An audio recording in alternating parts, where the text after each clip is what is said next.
Hello students, मेरा नाम हुआ अवधेश कुमार। जैसा कि आपको पता है कि मैं आप लोगों के लिए रोज एक वीडियो डाल रहा हूं और आप लोगों के कहने पर मैंने टेंस की वीडियो बनाई है और मैं डेली आपको हर टेंस बारे में बता रहा हूं। तो मैंने जैसे आपको स्टार्टिंग बताया था कि हर टेंस के चार चार भाग होते हैं, तो मैंने प्रेजेंट के और पास्ट के आपके जो चारों चारों भाग होते हैं उनके बारे में बता चुका हूँ। तो आज जो मेरी वीडियो है वो है फ्यूचर पे। तो पहला टेंस जो हमारा होगा फ्यूचर में, फ्यूचर इंडिफिनिट। तो फ्यूचर के चार भाग होते हैं, प्रेजेंट के चार भाग होते हैं, पास्ट के चार भाग होते हैं, इसी तरह से फ्यूचर के भी चार भाग होते हैं। तो अब मैं फ्यूचर के बारे में बता रहा हूँ, फ्यूचर इंडिफिनिट के बारे में। तो let's start future indefinite tense. तो वही जो स्टार्टिंग आप बताते हैं किसी भी टेंस को समझने के लिए, इसकी पहचान। तो सबसे पहले क्या करते हैं, इसकी पहचान क्या होती है। तो पहचान ये होती है इनके अंत में गा, गी और गे आदि सब आते हैं, ये इनकी मेन पहचान होती है। और यहां पर विल और शैल का प्रयोग किया जाता है, वर्ब की फर्स्ट फॉर्म का प्रयोग करते हैं। तो ये कुछ छोटा सा पहचान बताया है मैंने आपके लिए। और वही इनके नियम पहले टेंस बनाते हैं। सबसे पहले एफर्मेटिव जो सिंपल वाक्य होता है इसका, उसमें क्या करते हैं, पहले सब्जेक्ट विल या शैल, फिर वर्ब की फर्स्ट फॉर्म और प्लस ऑब्जेक्ट। नेगेटिव में क्या करते हैं भाई, सब्जेक्ट प्लस विल नॉट या शैल नॉट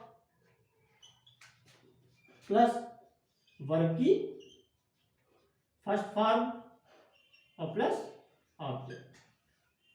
इसी तरह से इंट्रोगेटिव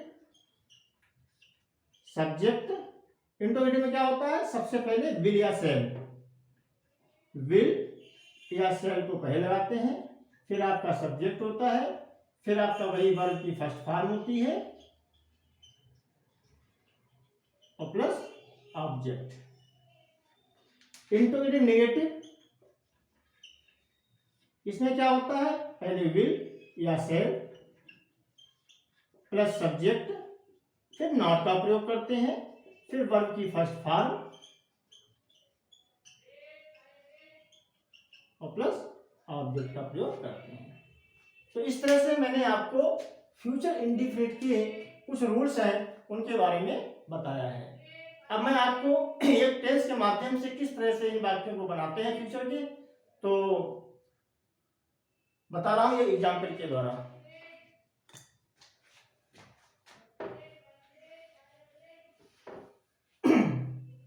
अच्छा, ये विल और शैल जो होता है, आई और वी, केवल आई और वी के साथ शैल का प्रयोग करते हैं और बाकी सभी के साथ विल का प्रयोग करते हैं।